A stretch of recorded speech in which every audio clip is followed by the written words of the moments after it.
Whoa! It's a huge flying island right above your head. In the era of AI, you may think it's nothing but a neural network video, but let me tell you that first, it's very much real. Two, if you want, you can as well visit it. It may even hold the key to the El Dorado secret. This place is called Roraima, and it's actually not an island at all. It's a mountain. Due to a number of factors, we get this vision of an island floating somewhere above us. But it's all about the flat top this mountain has. There's no standard peak, so it looks flat and the thick clouds get blended into the skies, thus creating this optical illusion. Despite the advancements in satellite technology and affordable air travel, there are still few places on Earth that feel truly uncharted. Like Mount Roraima is one of them. It's been around for almost 2 billion years, and it's one of the oldest formations on our planet. For comparison, dinosaurs appeared somewhere around 240 million years ago. Some scientists believe that this area used to be a part of the supercontinent called Gondwanaland. And back then, it wasn't yet a mountain. When the supercontinent split apart, the erosion created this magnificent tabletop mountain. But what's interesting about this place is not the age, but the fact that it still looks prehistoric. It's almost untouched. The reason for that is late exploration of this part of South America. By the way, we still discover new flora and fauna species living there every year. For a mountain, it's relatively short, only 9,220 feet. There are cities located at a higher pitch above sea level, say La Paz in Bolivia, whose elevation is 11,940 feet. So people could be living in the area of Mount Roraima too, despite its hard-to-get location. But there's a twist to it. The Pemon people are the original inhabitants of this region, and they have an incredibly rich tradition of myths. For instance, their mythology features deities that live on the tepui, which are flat-topped mountains found in the grasslands. These mountains are considered sacred and are off-limits to the living since they're believed to be the dwelling places of ancestor spirits known as Mawari. So, there are traditions that restrict living in this area, but still, some sources claim that local communities do dwell there. But, obviously, modern problems lie not only in the spirits, but in very much limited job opportunities there. However, guided tours are actually available. So what will you see if you ever dare to visit this place? At the base of the mountain lies an evergreen rainforest featuring trees that range in height from 82 to 150 feet, with some specimens reaching up to 200 feet. Some of them are endemic for sure, meaning that it's the only place in the world where you can find them. Like, you can find orchids as large as a medium-sized tree. It's not a surprise because due to the remoteness of this place, species here may have followed a completely different evolutionary trail, unlike most of the flora and fauna on our planet. Next, you have all the chances to stumble upon a waterfall at the base of Roraima that's been flowing for millions of years. Fun fact, there are no rivers on Roraima summit, but the rainfall seeping through the porous rocks create this incredible view. All combined together make it look like some lost world, right? By the way, Sir Arthur Conan Doyle was inspired by tepui, these tabletop mountains, when he was writing his The Lost World novel. Yep, it's not only Sherlock he was famous for. Among these natural wonders, Roraima stands out as the most accessible tepui. There are more similar formations, but they're way less trek-friendly.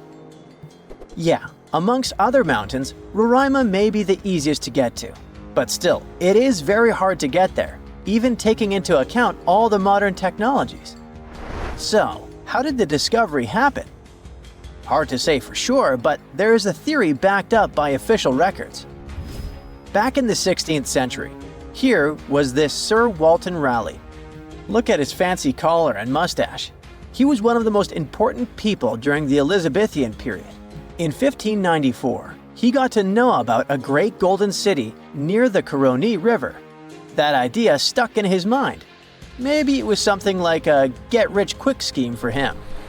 Anyways, 1 year later he went to explore what is now Guyana and eastern Venezuela, and he described precisely Mount Roraima. On March 22, 1595, an English fleet led by Walter Raleigh showed up off the coast of Trinidad. Raleigh tried to make nice with the Spanish settlers there by trading and even inviting them aboard his ships for some entertainment. After a few drinks, the Spaniards opened up about a person having some particular activities in Guyana, sharing insights about the land's geography and the treasures they believed were hidden inland. Fast forward to April 7th. Raleigh pulled off a surprise attack on the town of San Jose and managed to capture this very person. After squeezing him for information, Raleigh declared his own plan to head into Guyana on a quest for the legendary Golden City. Since his ships couldn't navigate the narrow channels of the Orinoco Delta, Raleigh had his carpenters modify one of them, likely a galleass, to only draw 5 feet of water. This ship could carry 60 men, while another 40 were split among smaller boats. Progress was slow as they navigated through the delta, getting lost in what Raleigh described as a labyrinth of rivers. Eventually, they made their way to the Caño Manamo, and then into the main Orinoco River. A bit further upstream, where the Orinoco meets the Caroni, Raleigh encountered a native chief named Topiawari, and they hit it off. Topiawari revealed that his people had been pushed out of inland Guyana by a fierce tribe from the west. This fed into the prevailing belief, shared by both the Spanish and Raleigh, that El Dorado was home to runaway Incas from Peru. Topiawari also mentioned that the invading tribe was rich in gold, claiming that their nearest town, just a 4-day trek south, was the source of gold plates that were being traded far and wide. But he hinted that even finer treasures lay deeper in the land. Raleigh then made his way to the mouth of the Caroni, but strong currents halted any further progress. He sent out 2 scouting groups on land, while he led a 3rd one. They unearthed a few shiny stones that they eagerly dug out of the ground, but most turned out to be worthless. They learned that a massive lake about 40 miles wide lay at the head of the Caroni, filled with alluvial gold. However, with no way to move forward and the Orinoco's waters rising, Raleigh had to call off the expedition, hoping to come back when conditions were better. It wasn't until 1616, over 20 years later, that Raleigh got the go-ahead from James I for a second try in Guyana. He assured the king he could retrieve a lot of gold from a mine near the Caroni that he had heard about on his earlier trip. James specifically ordered him not to clash with the Spanish, who were still controlling the Orinoco area. When Raleigh arrived in South America, he stayed on the ship while sending Lawrence Kemmys and a team to look for the mine. For reasons that remain unclear, Kemmys ended up attacking and capturing the Spanish town of Santo Tomé, resulting in the demise of Raleigh's son Wat during the skirmish. Unable to find the mine, the crew returned to the ship, and facing Raleigh's anger, Kemmys took his own life. Back in England, Raleigh was put on trial for allegedly lying about the mine and trying to provoke a conflict with Spain, which ultimately led to his execution. Or maybe those were the Maori spirits who didn't appreciate the intrusion. Name a desert. Let me guess. Sahara? Well, actually, no matter which one you thought of, I'm sure of one thing. It's located somewhere below this line. See, when we hear the word deserts, we usually picture dry, sandy, blazing hot places, and there's not a single one of those above 45 degrees north latitude, or below 45 degrees south. In the south, that kind of makes sense. I mean, if you leave out Antarctica, there's not a whole lot of land down there. But things are different above 45 degrees north. There are tons of land. Countries like Canada, France, the United Kingdom, and a bunch of others. And still, not a single desert. Actually, not a hot desert. Most of the major hot deserts are up in the northern hemisphere, near the tropics of Cancer and Capricorn. and the hottest ones are usually found between 15 and 30 degrees north or south of the equator. Just like the Sahara, where average high temperatures can reach up to 104 degrees Fahrenheit. Together, hot deserts cover almost 15% of the Earth's land area. But if our planet is packed with them, why doesn't a single one appear above this line? I mean, the 45 degrees north latitude. I'll explain. Let's divide Earth into 5 main zones. The polar regions are located at both ends, north and south. Right here, we have the 2 temperate zones. And finally, right in the middle of the globe is the tropical zone. Now, the line we're talking about sits in the temperate zone, in a colder area. Because the farther you go away from the equator, the colder it gets. Actually, the average annual temperature drops about 1.2 degrees Fahrenheit for every degree of latitude you move north in the northern hemisphere. And cold weather is the main reason hot deserts don't form above this line. It turns out that as you move farther north from the equator, the sun's rays hit the Earth at a more slanted angle. That spreads the solar energy over a larger area, which means less heat is concentrated in one spot. Basically, these regions just don't get as hot. And it's one of the reasons why countries like Finland are much colder than Colombia, for example. Another reason temperatures are lower in this zone has to do with something called albedo. Basically, this term refers to the amount of sunlight that a surface reflects back. Let me give you an example. Every surface on Earth both reflects and absorbs sunlight, but in different amounts. Take snow, for example. It can reflect up to 90% of the sunlight that hits it and only absorbs about 10%. That's what gives snow a high albedo. And it's totally different with sand, which has a lower albedo. In places like the Kalahari Desert, down in southern Africa, it's about a 50-50 situation. Most of the year, roughly 50% of the sunlight gets reflected around there, and the other 50% is absorbed. The heat absorbed by the sand is part of why it gets so hot in dry places like deserts. I mean, hot deserts. Simply put, sand soaks up more heat, while snow reflects most of it.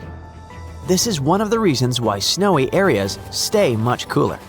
So the closer you get to the polar zones, the easier it is for sunlight to be reflected instead of absorbed. And that helps explain why there aren't any hot deserts around those parts. Then, we also have atmospheric patterns. Let's just say that the air patterns change a lot once you go above that 45-degree line. That's because this region is controlled by a wind belt known as the Ferrel Cell. Okay, so Earth has 3 main convection cells. You can think of them as big loops of moving air. Warm air rises, cools down, sinks, and then the cycle repeats. At the top and bottom of the planet, we have the polar cells. Right in the middle are the Hadley cells, and sandwiched between those two are the Ferrel cells.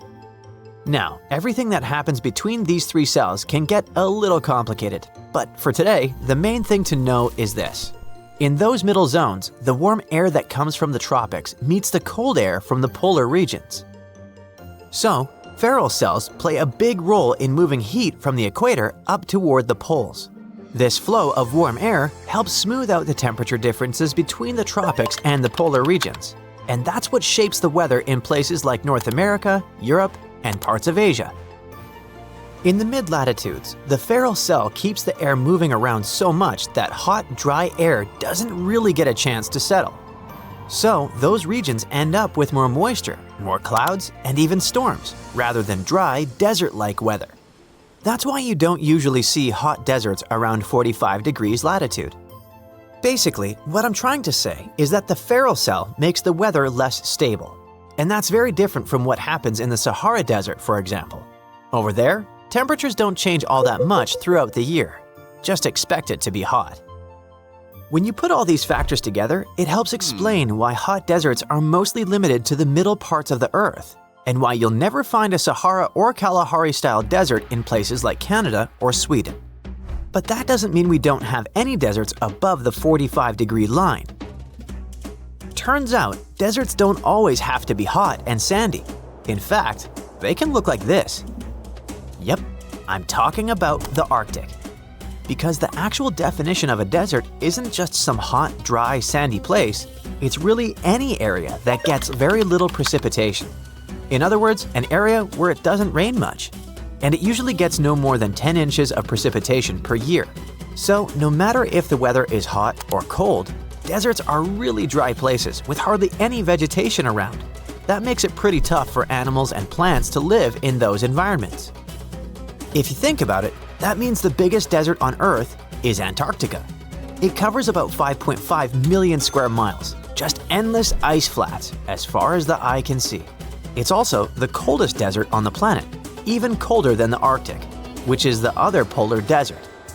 Temperatures there can drop as low as minus 128.2 degrees Fahrenheit. If you look at the Earth, about 33% of its land is desert. Now, pay close attention to the ones located between 15 and 30 degrees latitude. These are called tropical deserts. But can you notice something curious about their locations? Most of them are found on the western edges of continents. And there's a reason for that. Actually, 4 main reasons. First, the winds that bring rain usually blow from the east. When they move across the land, they drop most of the rain early on. By the time these winds reach the west side, they're dry, so there's no rain left for those areas. That already makes things pretty dry. Second, in the western margins of continents, the air usually goes down instead of up. When air goes down, it gets warmer and can't form clouds. So again, no rain. Third, if there are mountains nearby, they can block the rain too. One side of the mountain gets all the moisture, and the other side, called the rain shadow, stays dry. And lastly, the ocean near these places often has cold water. Cold water cools the air above it and makes it calm, so clouds don't form easily. No clouds means no rain.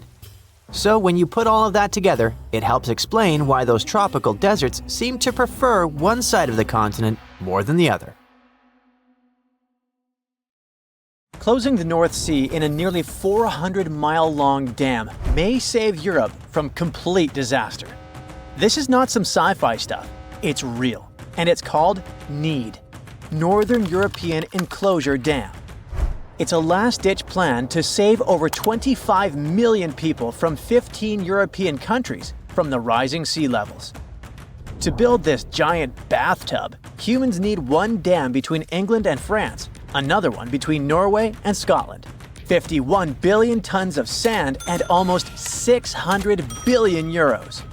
As crazy as it may sound, this project is totally feasible, except for one teeny tiny detail. The scientists who had this literally life-saving idea don't want the dam to be built. First and foremost, the NEED needs, 2 dams. One that is 100 miles long and almost 334 feet deep in the English Channel, and another that is 300 miles long and more than 1,000 feet deep in the North Sea. Building something like this requires a crazy amount of materials, like the 51 billion tons of sand we mentioned before, which is basically all the sand everyone on the planet uses in a year. And yes, this dam would obviously be the biggest in history, smashing records like the Netherlands' 19-mile Afsluitdijk and South Korea's 20-mile Saemangam seawall. The NEED Dam would be 19 times bigger than Saemangam. It sounds ridiculous, but it's not impossible. You see, humans are pretty good at building big stuff. Oil rigs, for example, operate at depths of up to 6,500 feet, and the NEED Dam would only go down more than 1,000 feet. Plus, China has a 102-mile-long bridge, and the dam would only be 4 times longer. Besides, projects like this dam were done before for the exact same reason. It's our friend Afsluitdijk in the Netherlands, which was built almost 100 years ago. The idea here was to shut off a part of the North Sea called Zuiderzee and protect the Netherlands from all the flooding because most of the country is below sea level. They even drained one of the lakes formed by the dam and created a whole new province, Flevoland. Today, the Netherlands has more than 2,200 miles of flood protection, but it's only designed for a 15-inch sea level rise. Without it, the country would be underwater. So yeah, We could do it, but it's really expensive. How expensive? Well, it would cost around 550 billion euros if the project is wrapped up in about 20 years. One wrong step and humans can spend 100 years building this dam, and a couple of billion euros more. The good news is that this much money can be diluted over the 20 to 100 years it takes for the dam to get finished. Besides, the 15 countries it would protect could share the expenses, reducing the amount to only 0.1% of the GDP of all the countries. Not a bad deal to save millions of people, right? Okay, but is this monstrosity really necessary? Well, unfortunately, humans have managed to turn the ocean against us. This means that by 2100, the sea levels are expected to have risen between 1 to 2 feet. If we keep acting like it's none of our business, the rise can reach more than 16 feet by 2300. It may sound like a distant future, but NASA has just discovered that the ocean rose way more than they expected in 2024, which means global disaster is breathing down our necks as we speak. Let's go back to our geography classes for a moment and learn why sea levels are rising altogether. First, because land can sink. The city of Norfolk, Virginia, for example, was built inside a massive crater, and the earth there can erode and sink. Then the soil can get compacted. Because of that, the city is literally sinking into the ground, making it more vulnerable to flooding. In California, some areas are sinking too, but this time it's because of the movement of tectonic plates. Some of the land that is underwater goes up, some of the land over the water goes down. The consequences? Again, heavy flooding. Sea levels also rise if the planet gets too hot. This happens because of a thing called thermal expansion. It has a very scientific name, but it basically means that things like water get bigger if the temperature rises. Half of the reason why sea levels are rising is because of this. This is why the level of the ocean increases almost 10 feet every time the average temperature of the planet rises by 33.8 degrees Fahrenheit. Since 1880, the sea has risen more than 8 inches.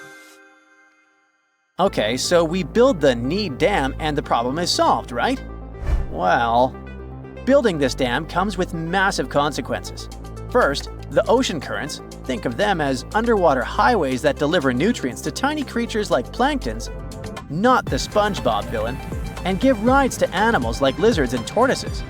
A dam this big is capable of messing up the ocean currents that bathe Europe, disrupting the food chain not just inside the dam, but outside too. The currents are also responsible for the climate of coastal areas. The Gulf Stream, for example, is a warm current that comes all the way from Mexico and makes the weather in northwestern Europe a bit more bearable. If the Gulf Stream got interrupted by a gigantic oceanic barrier, it could make parts of Europe even colder. Another problem is that the North Sea would turn into a gigantic freshwater lake. This would happen because the salt water that used to flow from the ocean would now be blocked. And the North Sea would only be fed by the fresh water coming from inside the continent. This process would eventually lead to a thing called desalination, when salt water gets less salty. And it's really terrible because saltwater animals would start to absorb more water than they should, making the cells of their bodies swell. The consequences can be fatal. The disruption of the ocean currents by the dam can also affect the renewal of oxygen in the water. Think of the ocean as a giant recycling system. Surface water needs to sink to deliver oxygen to the deep sea, keeping creatures dwelling at the bottom alive. Without the movement of ocean currents, oxygen would run out and toxic bacteria would take over, creating a poisonous environment for sea creatures. And this is not just a theory. It happened before, 250 million years ago. The ocean got so toxic, it wiped out 95% of marine life and caused a mass extinction. If it's not bad enough, the fishing industry would collapse, and the busiest trading ports of Europe like Rotterdam, Antwerp, and Hamburg would be stuck inside the dam. Sure, we could build sluice gates, but imagine all those traffic jams. The rain patterns of the countries protected by the dam would change too, affecting farming lands and food production. On the other hand, if we do nothing about rising sea levels, permanent flooding could make whole countries disappear. 3 million people on the islands of the Pacific would need to move away by the end of the century. The Maldives would lose 77% of its territories, and cities like Jakarta, Bangladesh, and Lagos would go underwater. Storms would get more dangerous too, destroying treatment plants for sewage and power stations and contaminating farmlands. Rising salt water could also contaminate freshwater supplies, and it's not just happening in Asia and Europe. Philadelphia, for example, is already developing plans to deal with this bleak scenario. This is why the scientists who developed this big red button shaped like a dam don't want people to actually build a dam. They know how bad things can get, which is why they came up with a plan so wild it's basically the engineering version of screaming, "Hey, stop ignoring the planet!" It's a warning. If we don't act now, we'll be stuck building megadams just to keep our cities from becoming Atlantis 2.0. And let's be honest, nobody wants to live in a future where the apocalypse looks like the deep web version of The Little Mermaid. On January 26, 1700, one of the biggest earthquakes in history hit off the coast of the United States. It had a magnitude of 9, which puts it in the top 10 most powerful earthquakes ever recorded. This earthquake triggered a huge tsunami and changed the coastline all the way from southern British Columbia down to northern California forever. Back then, the area wasn't very populated, but thanks to some clever research, scientists figured out exactly what happened that day by looking at old geological records, tree rings, and even some history from Japan. On the same day as the earthquake, a massive tsunami also hit Japan's eastern coast. For a long time, no one connected the two, but in the 1980s and 90s, researchers realized the tsunami in Japan had been caused by the earthquake in the Pacific Northwest. They were also able to pinpoint the exact day, January 26, 1700. They even found old trees in coastal Washington that had all perished around the winter of 1700, which matched up perfectly with the timing of the earthquake. The earthquake came from the Cascadia subduction zone, a fault where the Juan de Fuca plate slides under the North American plate. This fault stretches about 700 miles, from northern Vancouver Island in British Columbia to Cape Mendocino in California. The pressure from the moving plates builds up over time, and eventually, another big, devastating earthquake will hit the same region. It's just a matter of time.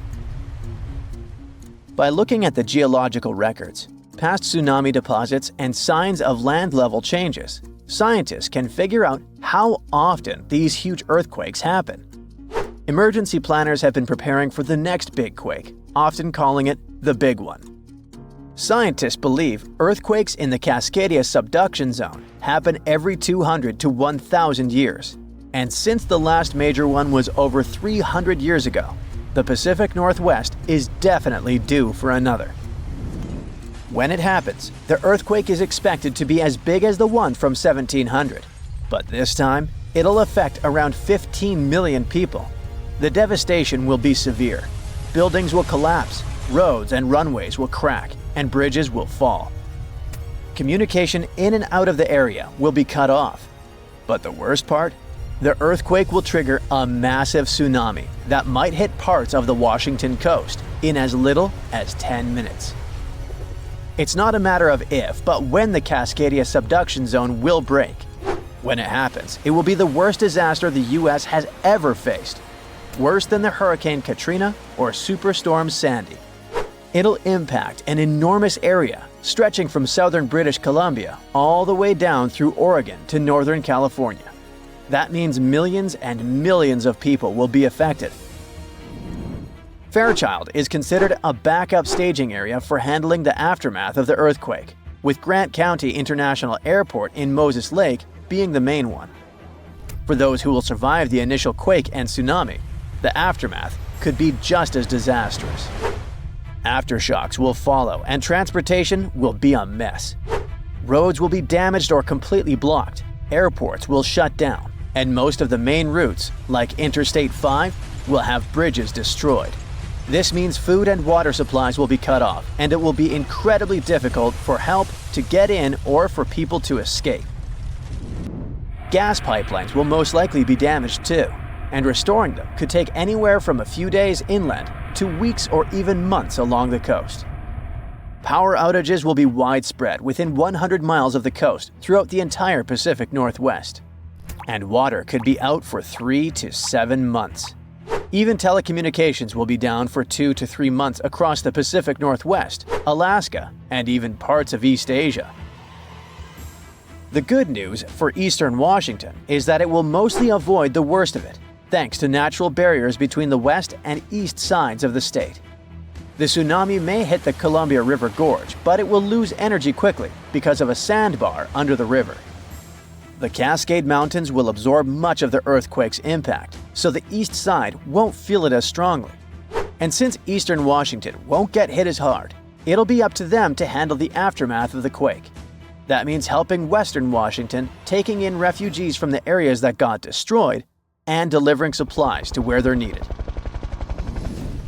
Scientists have looked at other major 8.0 to 9.0 magnitude earthquakes like the ones in Chile in 1960, Alaska in 1964, and Sumatra in 2004, and Japan in 2011.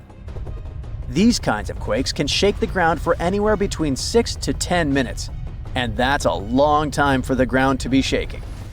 Such quakes are super intense because they happen close to Earth's surface, so it's not just a quick shake. It's a long, strong one that can cause a lot of damage. If the Cascadia earthquake and tsunami were to hit tomorrow, over 13,800 people could lose their lives, and about 107,000 people could be injured. The economic toll in Washington, Oregon, and California could top 70 billion. To put that into perspective, we can compare these numbers with some other major earthquakes. In Chile's 1960 earthquake, about 1,650 people lost their lives. The 1964 Alaska quake resulted in around 140 lives lost. The 2004 Sumatra earthquake and tsunami took the lives of an estimated 280,000 people. And the 2011 Japan earthquake and tsunami caused over 20,000 casualties. Authorities know about the dangers of the Cascadia fault, but even with all the planning, no one can say for sure what will be needed when the big quake hits. Right after the earthquake and tsunami, the areas outside the immediate disaster zone won't be able to help much because roads and airports will be destroyed, and resources will be limited. How can we deal with this kind of disaster and its effects? We don't have all the answers yet. Right now, let's focus on the Cascadia subduction zone. It's a huge fault line that stretches about 620 miles from Vancouver Island to Cape Mendocino in California, sitting about 93 miles off the coast. It's like one tectonic plate is slowly sliding under another.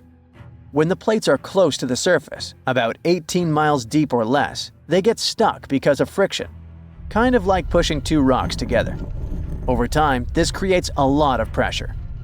When the pressure finally becomes too much, the plates slip, causing a massive earthquake. This is called a megathrust earthquake, and it can be huge. Below the area where the plates are stuck, there's a zone where the plates move really slowly. We're talking about just a few inches every few months. This slow movement helps to release some of the pressure, but it also builds up more pressure on the parts of the fault that are still stuck. This means that over time, it increases the chances of a huge earthquake happening.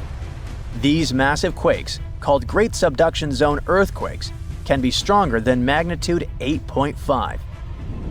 Megathrust earthquakes are the biggest earthquakes that happen. They can go over a magnitude of 9.0, which is insanely powerful. Just to put it in perspective, a magnitude 9.0 earthquake releases 1,000 times more energy than a 7.0 and 1,000,000 times more energy than a 5.0. These earthquakes happen when a lot of pressure builds up in a part of the fault that's locked, which means the plate can't move past each other.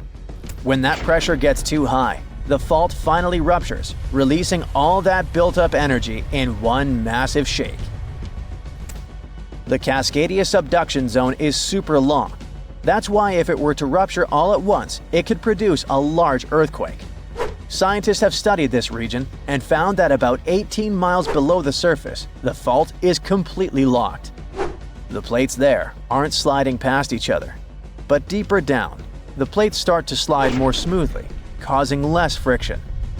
This is important because it tells us how much stress is building up in that locked zone, and how it could eventually lead to a major earthquake. Scientists found an entire city of Gaiangola that was hidden beneath the dense jungles of Mexico for 600 years. It covers 360 hectares, had over 1,000 buildings, 2.5 miles of defensive walls, a network of internal roads, and a well-planned urban layout with temples and ball courts, and separate neighborhoods for the elites and commoners. For centuries, people believed there was just an abandoned fortress there, based on stories passed on from generation to generation. Until recently, there was no way to see how truly huge it was without spending years on the ground. But thanks to the new technology, a remote sensing tool called LiDAR, they got a 3D model of the area in just 2 hours from a plane. Gaiangola was built between the years 1350 and 1521. It was a crucially important place for the Zapotec people, a group that had lived in the area since around 700 BCE. In Gaiangola, families lived together in homes with big patios in the middle, surrounded by rooms. When families got bigger, they built more rooms and made their homes larger. The study found that both the leaders and regular people worked together to make the city better. Because Gaiangola was surrounded by mountains, they used this land wisely and built their houses in a way that fit the slopes and let rainwater flow naturally. This helped keep their homes safe and strong. They were built so well that many of these buildings are still standing, even after hundreds of years. There are 2 pyramids in the center of the city.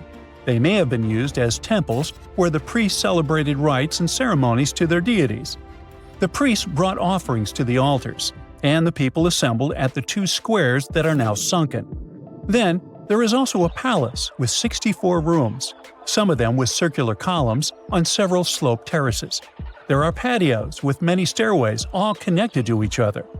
The sensing tool also found a round-shaped lookout point on a natural rock, where the Zapotec people could see their foes approaching from a distance.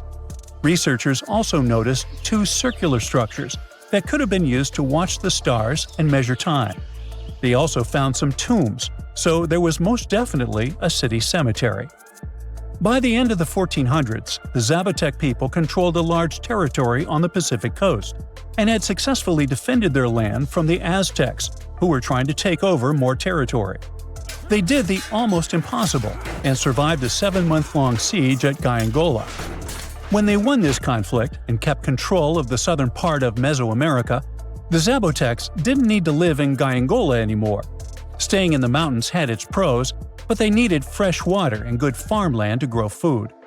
The small city of Tehuantepec, just 12 miles away, had these conditions, so they moved there just before the Spanish arrived in 1521.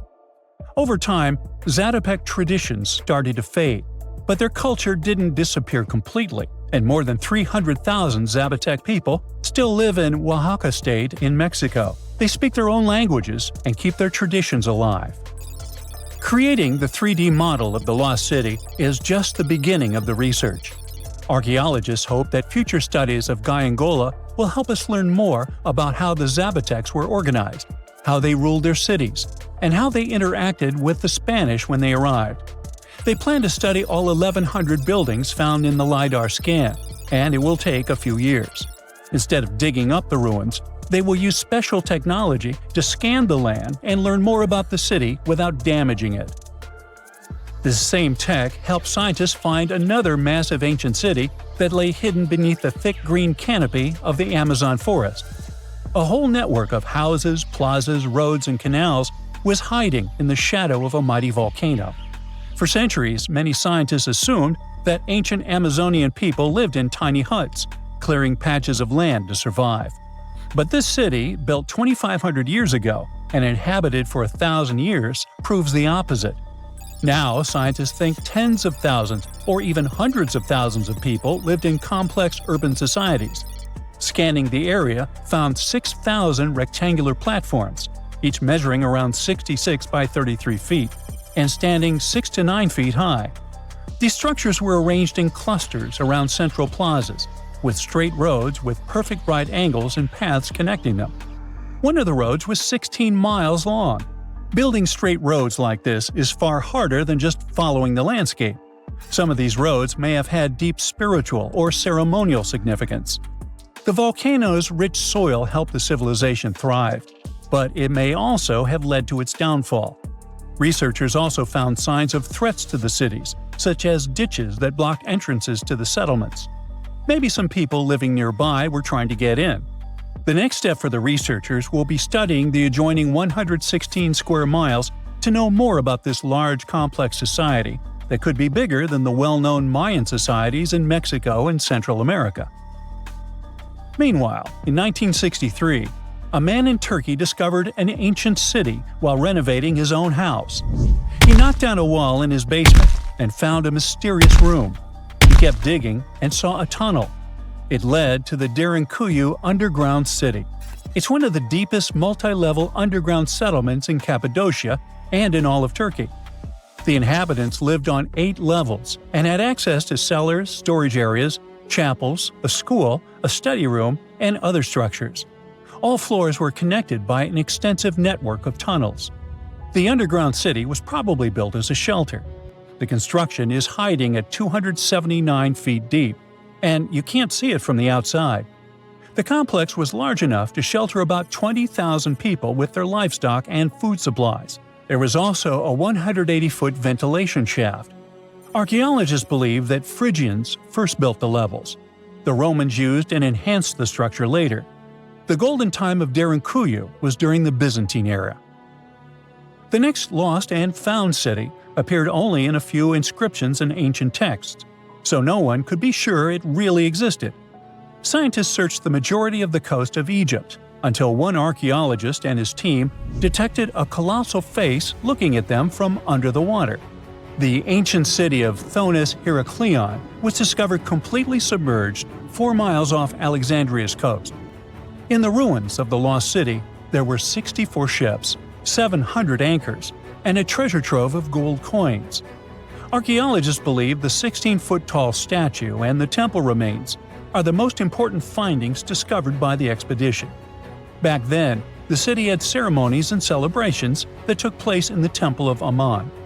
The ruins and artifacts were made from granite and diorite, so they were in good condition even after having been in contact with water for centuries. They give people a glimpse into what life was like 2,300 years ago in one of the most important trade ports of the world. The city had a network of canals, sort of like an ancient Egyptian Venice. The canals linked many separate harbors and anchorages.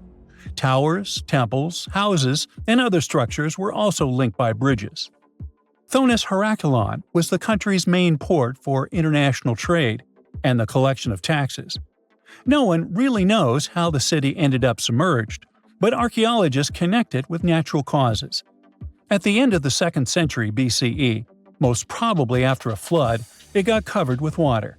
Then Alexandria, the city founded by Alexander the Great, became more glorious than Heraklion. Before Alexandria's fame, Heraklion was the main port of entry to Egypt. So after the tragedy, many ships heading for Heraklion had to change their route and go to Alexandria. Heraklion lost its glory until its discovery in 2000. Hey, can you lift a truck with your hands? No? Shocker. But let me introduce you to nature's original strongman, the ocean, which casually tossed 700-ton boulders around like they were pebbles during a mega-tsunami that hit Africa thousands of years ago. This wasn't just a bad day at the beach. This mega-tsunami was so powerful, it made the 2004 Indonesian and 2011 Japanese tsunamis look like kiddie pool splashes. Now, to give you an idea of how terrifying regular tsunamis already are, the Japan tsunami produced waves 133 feet tall.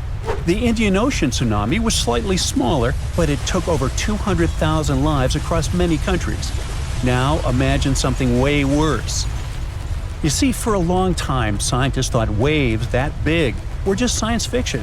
But then they found these enormous boulders, massive chunks of rock, flung far inland, and did the math. It turns out only waves around 800 feet tall could have pulled off that kind of rocky vandalism. And the culprit?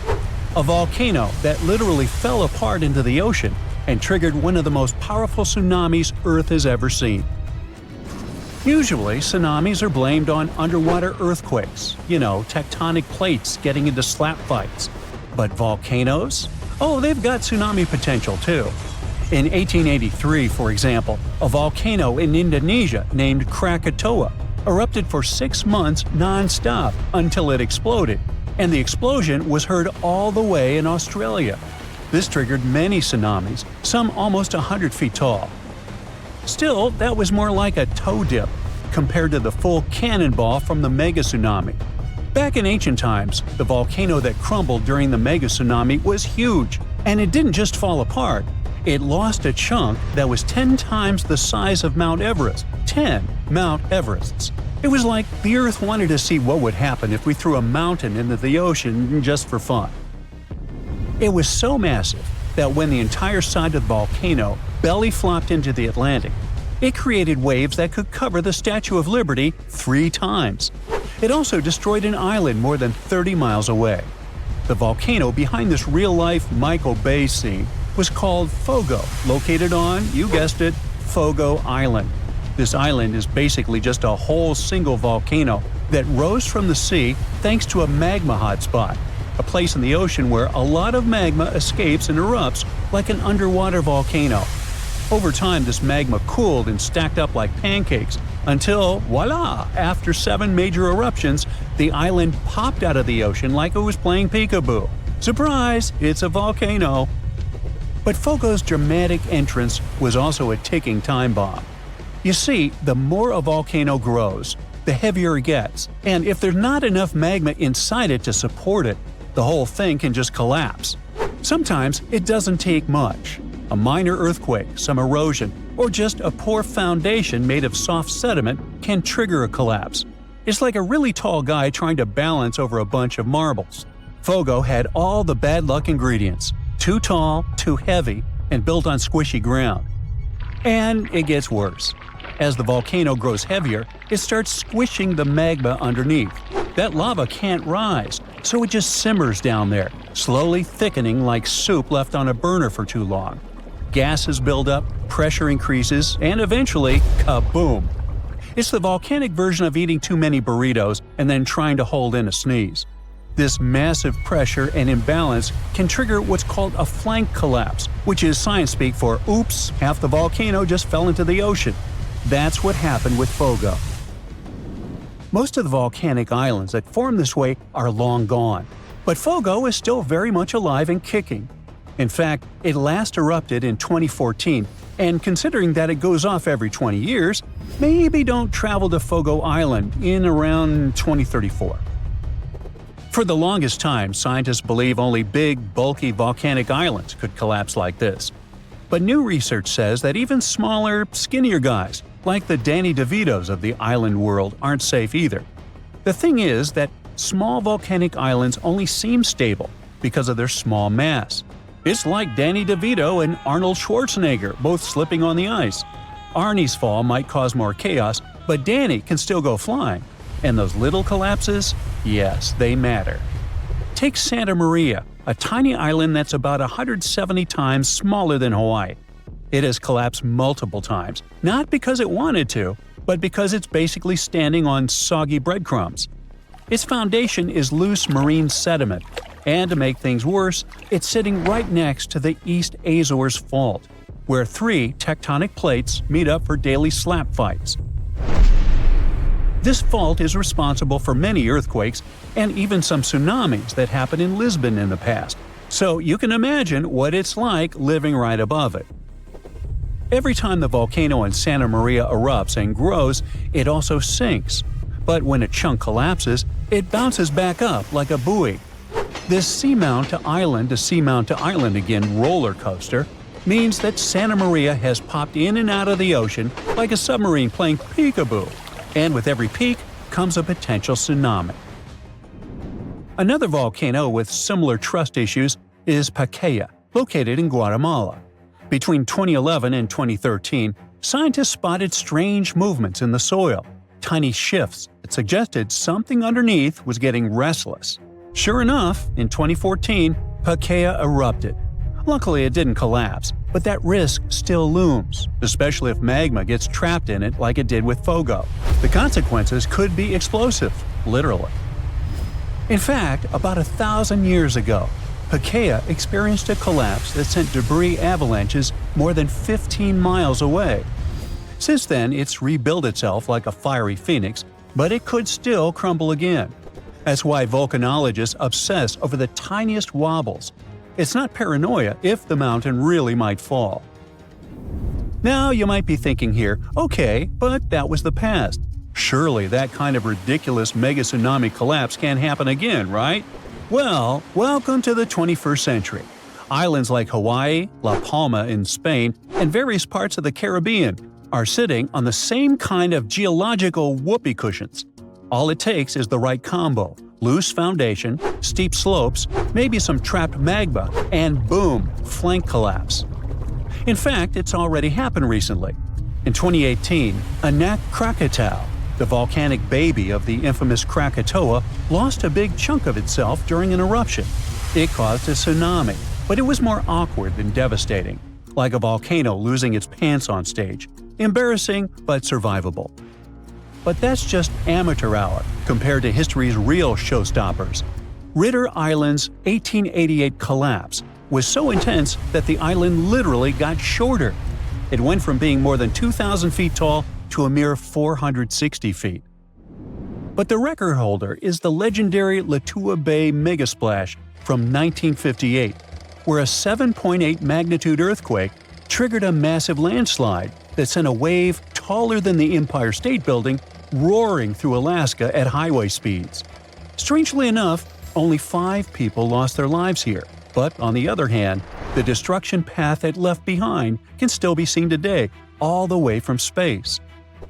Melting glaciers and ice caps can make volcanoes collapse too. When they melt, there's a sudden decrease in pressure on Earth's crust that can destabilize entire volcanoes. It's called isostatic rebound. It's like suddenly yanking a chair out from under someone who's been sitting still for centuries. Whoops. Also, here's something you probably never thought you'd worry about on your island getaway. Some volcanic islands grow outward as lava pours into the sea, creating unstable platforms known as lava deltas. These deltas can collapse without warning, taking newly formed land, and sometimes tourists too, right back into the ocean. No pressure though, just thought, maybe you want to stay off steaming new land. So yeah, next time you're lounging on a beachy volcanic island thinking, wow, this place is paradise, just remember, it might also be a ticking geological time bomb with a flair for the dramatic. From ancient mountain-sized cannonballs to surprise lava deltas, volcanoes have a history of keeping things spicy.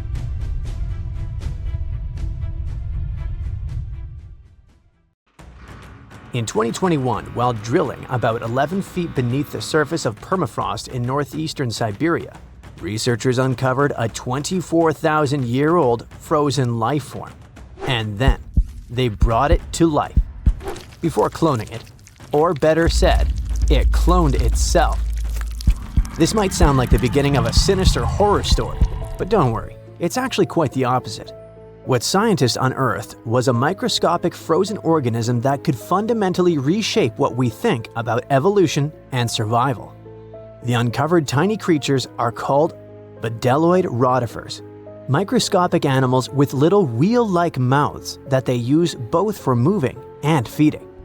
They were first discovered in 1696 and are fairly common in freshwater environments around the world, with a few saltwater species.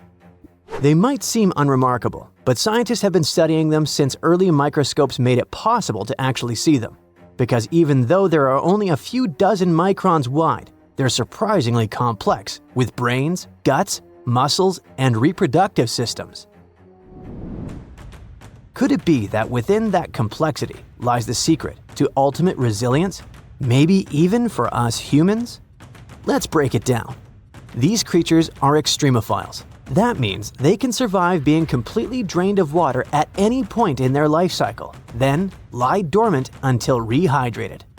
But that's not all.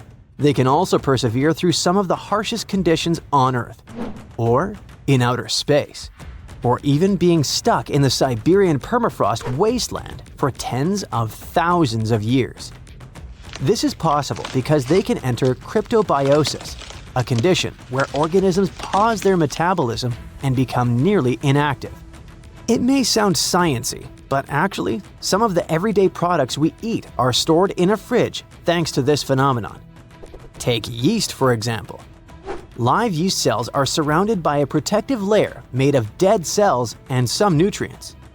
You can keep yeast at room temperature, but if cryptobiosis comes into play, in the form of your fridge or freezer, it stores much better and longer. During cryptobiosis, rotifers accumulate protective compounds like chaperone proteins, which help them repair and recover once favorable conditions return. Chaperone proteins are like tiny bodyguards. Their job is to keep other proteins in the cell from falling apart under pressure. When the body is stressed, whether from heat, cold, toxins, dehydration, or just the natural aging process, the proteins inside our cells can start to misfold. Proteins need to be folded into very specific shapes to function properly, and when that structure breaks down, they become useless, or worse, harmful. Misfolded proteins can pile up and interfere with normal cell function. In some cases, they clump together in ways that poison the cell. This kind of damage is even linked to serious health conditions. So, if rotifers have developed powerful proteins that prevent cellular chaos even under extreme conditions, could we use them to protect human cells from diseases and aging? By analyzing the age of the ice they were found in, scientists figured out that these frozen rotifers were at least 24,000 years old. That's a huge leap from earlier studies, which showed they could survive frozen for only about 10 years. Now that's what you call record-breaking.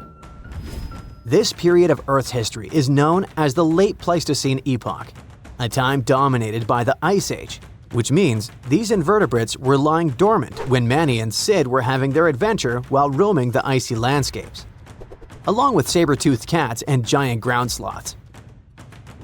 Fun fact: although animated movies like Ice Age show woolly mammoths as huge, towering giants, they were actually about the same size and weight as today's average African elephant. Nature and evolution can be so cruel, yet fascinatingly unpredictable. Massive, menacing beasts that came from the Ice Age couldn't survive it, yet something tiny and weird, like a bedeloid, could. But regarding our unfrozen creature, after the soil thawed, the organism didn't just begin moving again, it also started reproducing. This is thanks to an ability called parthenogenesis, a specific form of reproduction in which embryos develop from unfertilized eggs, allowing them to reproduce independently. It really is like cloning, but it happens naturally. Many organisms, such as certain insects, reptiles, and even some birds, are capable of parthenogenesis, at least under specific conditions. For example, in honeybees, males develop from unfertilized eggs through parthenogenesis, making them genetic copies of their mother. However, parthenogenesis is often seen as an evolutionary disadvantage because it limits genetic diversity, meaning that most species that reproduce this way eventually face extinction. Despite this, bedeloid rotifers have diversified into over 450 distinct species over millions of years, which is extremely rare. Scientists believe their survival comes down to a few evolutionary adaptations. They can pause their metabolism through cryptobiosis, repair their DNA with specialized proteins, and even borrow useful genes from other organisms using a process called horizontal gene transfer. Unlike most animals, which rely solely on inherited DNA, these organisms can steal genetic material from bacteria, fungi, and even plants, splicing foreign genes into their genome to gain new survival traits. Some studies have shown that up to 10% of their active genome comes from foreign DNA. This could explain their extraordinary resilience. They borrow genes for stress resistance, toxin breakdown, or radiation repair, essentially patching and upgrading their DNA in real time. It's not like the mind flayer from Stranger Things, where the creature absorbs another organism to improve itself and grow. It's more like a spy stealing a blueprint from a rival lab to learn its secrets. When cells rupture, for example, when bacteria die nearby, bdelloids scoop up loose DNA fragments and integrate them into their own genome. Interestingly, the usual expected lifespan of bdelloid rotifers under normal circumstances is only 2 weeks. The soil sample that contained these rotifers also held nematodes, or roundworms, another group of tiny survivors already known to withstand tens of thousands of years icebound. This isn't just limited to microscopic animals. Researchers have successfully regrown Antarctic moss and entire Campion plants from seeds and samples frozen for hundreds or even thousands of years. In 2016, a team of Japanese scientists brought tardigrades, or simply water bears, back to life after 30 years in cryptobiosis. Tardigrades are even more impressive because they can live in a suspended state for up to 30 years, without food or water, and with temperature swings from deep freeze to 300 degrees Fahrenheit. These guys can also endure crushing deep-sea pressures, vacuum, microgravity, and intense radiation of space. Remember when we said earlier that these species can survive the harshest conditions on Earth and beyond? It wasn't an exaggeration, and now you understand why. And it's exactly why NASA and its partners sent water bears and bdelloid rotifers into orbit. They've even been aboard the ISS, helping scientists understand how these animals handle microgravity, radiation, and stress. Not only that, but in 2007, the European Space Agency launched a bunch of tardigrades into low Earth orbit, completely exposed. No suit, no shield, floating in a vacuum. They were blasted by cosmic radiation, UV light 1,000 times stronger than what hits Earth's surface, and temperatures near absolute zero. And when they came back, most of them woke up and reproduced despite the harsh conditions they were exposed to. This ties into an old theory called panspermia, the idea that life didn't originate on Earth but arrived here, locked in space dust or trapped inside a meteorite. Before, maybe it sounded like a fringe science, but when organisms can brush off cosmic radiation, then it doesn't seem so far-fetched, does it? What about humans? Does this mean we now fully understand the way hibernation works and are close to putting humans in this state? Sorry for spoiling it for you, but it still feels more like science fiction. However, researching rotifers, water bears, and similar organisms can lead to massive breakthroughs in other fields. Their resilience might be a blueprint for medicine, for reshaping what it means to age, maybe even to pause life itself, or extend it. We're talking real, practical innovations, from better preservation of human organs for transplantation to drugs that slow aging at the cellular level. And yes, maybe even cryogenic hibernation, long enough to make interstellar travel possible.